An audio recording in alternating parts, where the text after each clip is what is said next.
Schmidt is with us now. And Ned got a couple of sites that you really should take a look at. I'm talking about the Value View Gold Report and the Agri-Food Value View. Did I get that right, Ned? And no, you got it right. Hey, that's a first. And take a look at his sites. And Ned, welcome back to the show. How you doing, Terry? All is well. All is well. So, two manias and a side of silver, huh? Yeah. I want to talk about gold for a second, but the situation in silver, it's starting to look like a setup. And you want to be watching silver and taking part in that market. On gold, now we broke 1,300 the other day when the 10-year Treasury went above 3%. I wouldn't read a whole lot of anything into that, because it hasn't gone any farther down. But gold does not have a direct connection to interest rates. There is no direct connection. There is no mathematical reason why the price gold should respond to interest rates, at least when they're at low levels. All right. Gold is being held back by two manias.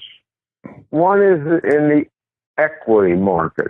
And Kerry, I don't know if mania or bubble are the right word, but they're speculations.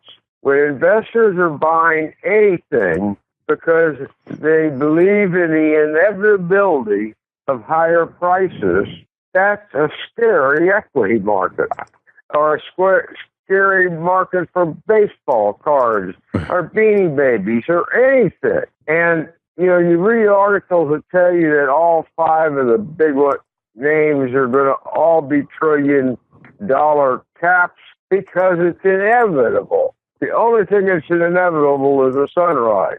And death and taxes. That's scary, Terry, and I don't know how to convince people to understand that.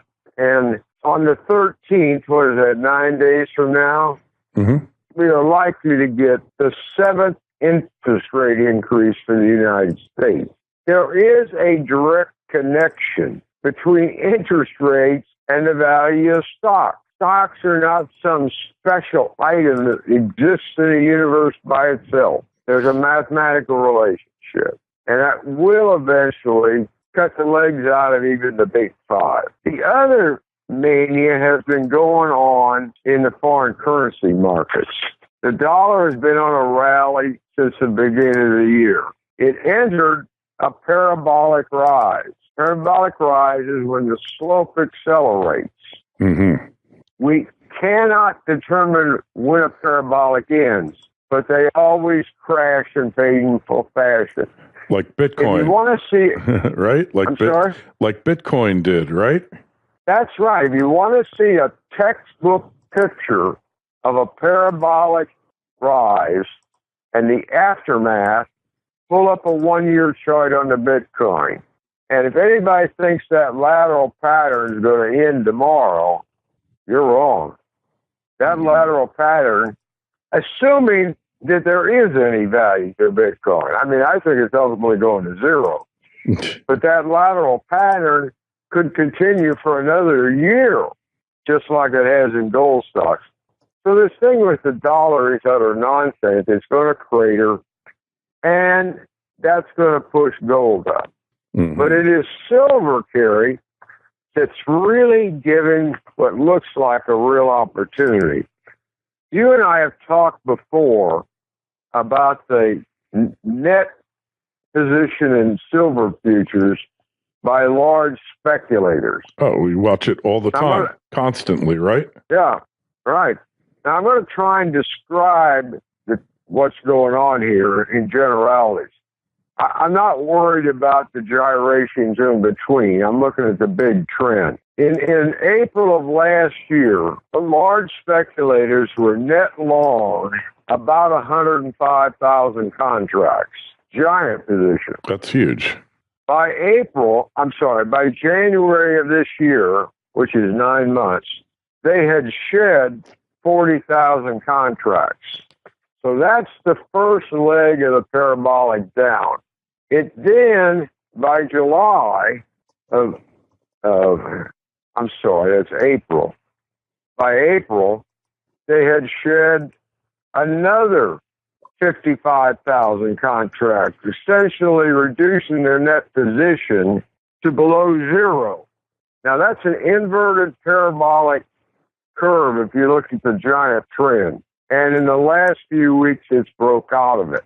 So in all likelihood, the selling by large speculators is over. And they are more likely to be accumulating contracts than selling them. Now, why is that? It's because selling them didn't work. In all this selling they did, if you look at a chart of silver, 16 and a half, essentially 16 and a half, give or take a few pennies, has been a hard bottom on silver since the beginning of the year. Mm-hmm. 1, 2, 3, 4, 5, 6, 7 times it hit 16 and a half and bounced off. If the large speculators have in fact ended their selling and likely become buyers, it's because they could not push silver down.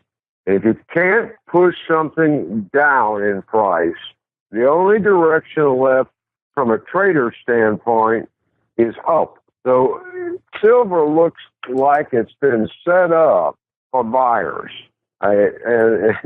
And the commercials on TV may be finally right that silver's the best idea around this year. Yeah, the only problem is that nobody's watching those commercials anymore. They're sick of them, right? That is good, Terry. But that really is like enough is enough already. You're like part of the stopped clock brigade, right? It's like the stop clock is right twice a day, and well, I think they might be getting ready to be right. All right, so the clock's about to stop because it looks like a setup. You know, sometimes things just do set themselves up, and there is such a fascination with anything that can be called technology.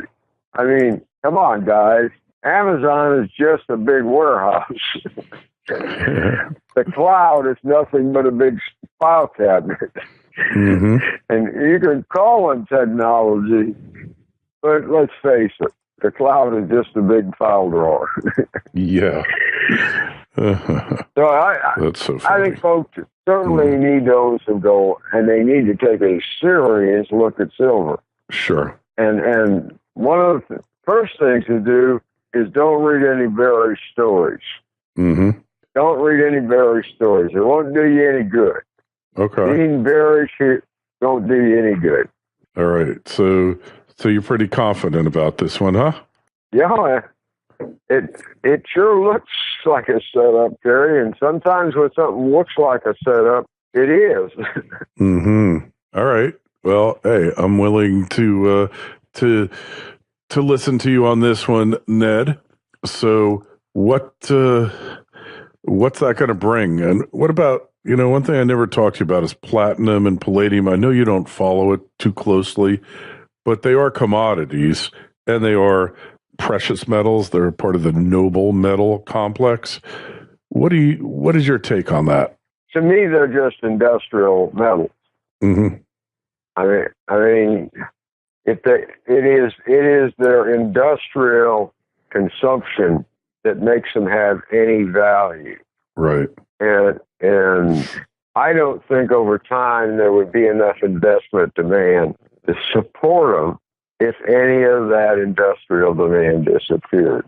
I think they're going to be economically sensitive. Right. Yeah, that does make a lot of sense. Makes a lot of sense. Yeah. Somebody sent me a chart on cobalt the other day, which I don't follow either. But that is clearly in a parabolic rise. And if you go back in the same chart, there was one previously that arose and disappeared. So I think you've got to be careful with these fad metals during an economic expansion.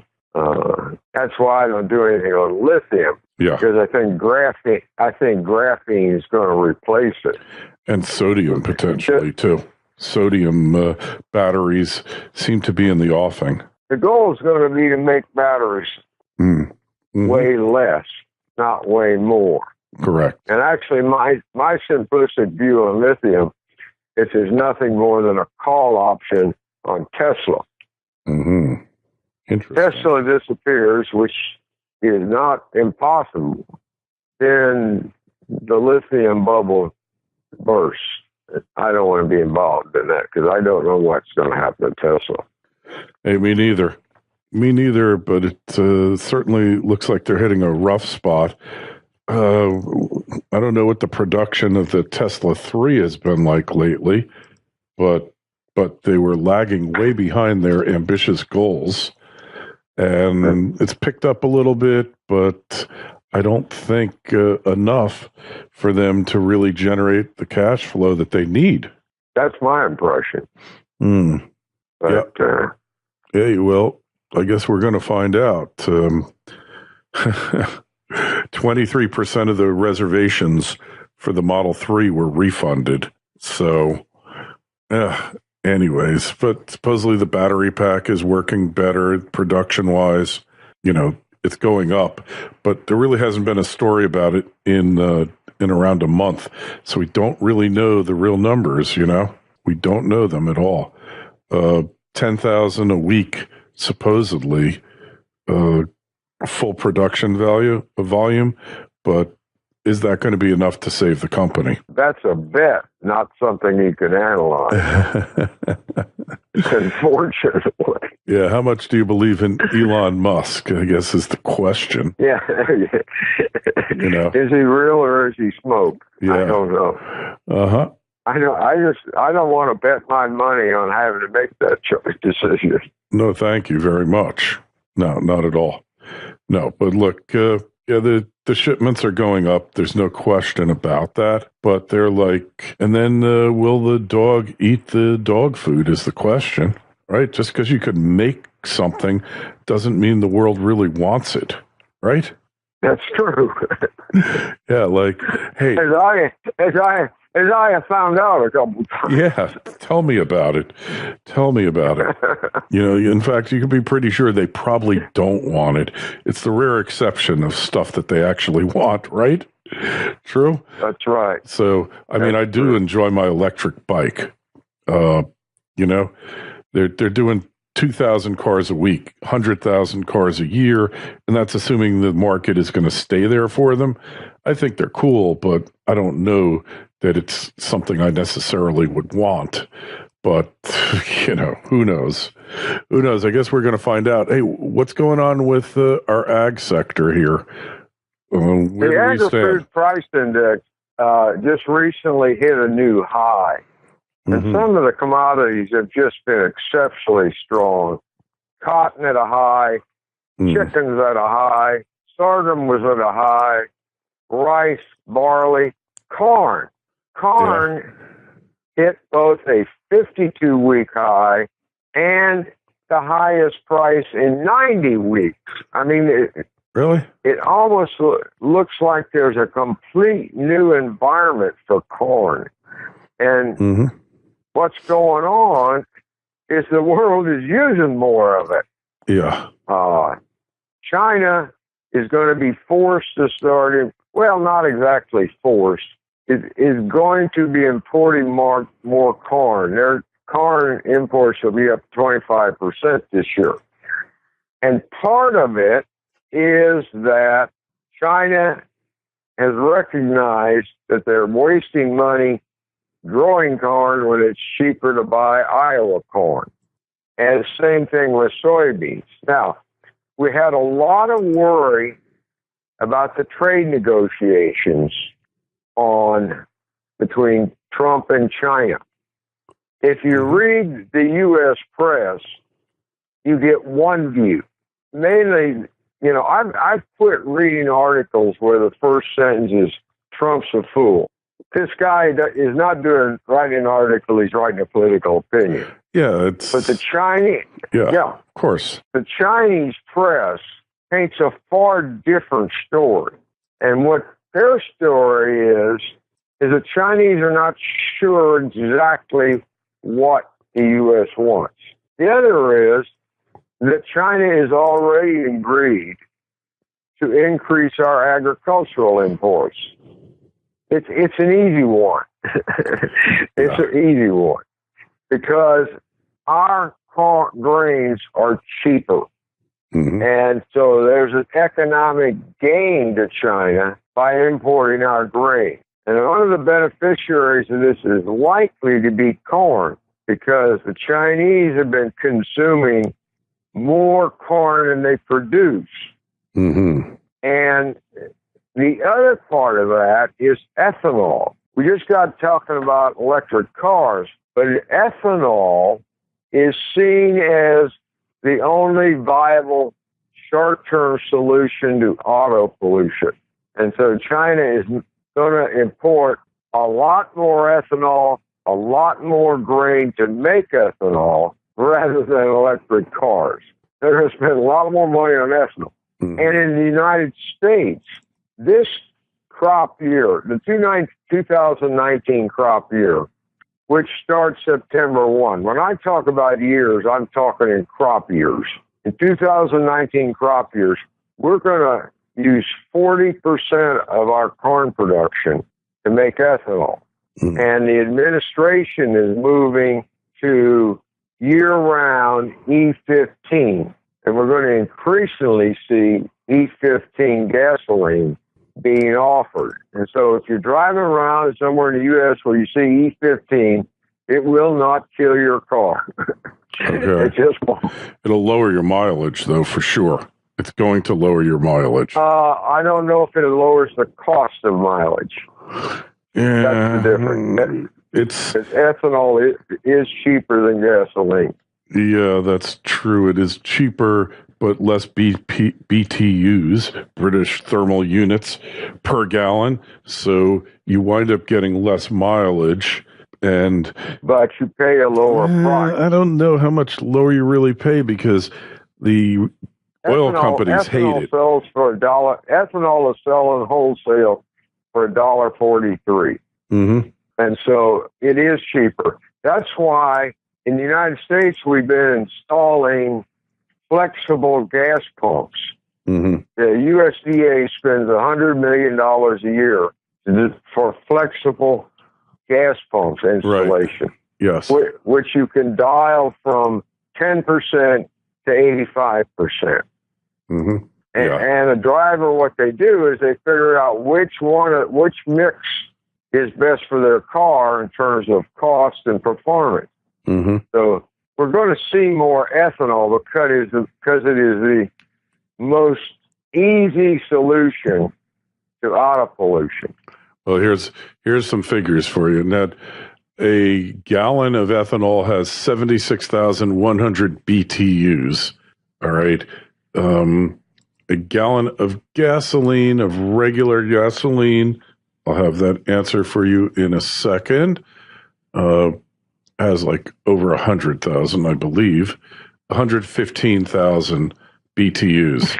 So it's got like a third less BTUs, and the price differential, maybe it's pretty close to what it is. But the point is, you got to fill up your damn tank more. I just want to fill it up with all 100% no ethanol gasoline, get my maximum mileage, and let the catalytic converter worry about the pollution. That's its job, right? That's one way of looking at the world, Terry. Yeah, well, hey, look. There might be viable alternatives to that view. Well, all I know is with you just want to use money to do anything you want. Yeah, well, kind of. But look, if E15, all right, has about 8% less BTUs, because that's probably what it's going to come out to, and it costs the same, I'm going to get 8% less mileage, which means if I average... It doesn't cost the same. Yeah, but if it all things being equal, it's not dramatic enough to really turn my head. But if I'm going 8% less miles on 300, on what I would usually get 300 miles to a tank, then I'm getting 276. So I just as soon have all gasoline and just get my 300 miles. And if it's a couple cents more, just pay it, because the inconvenience of going to a gas station, which is one of the allures of the Tesla, is definitely there. You know, who likes to go to the gas station?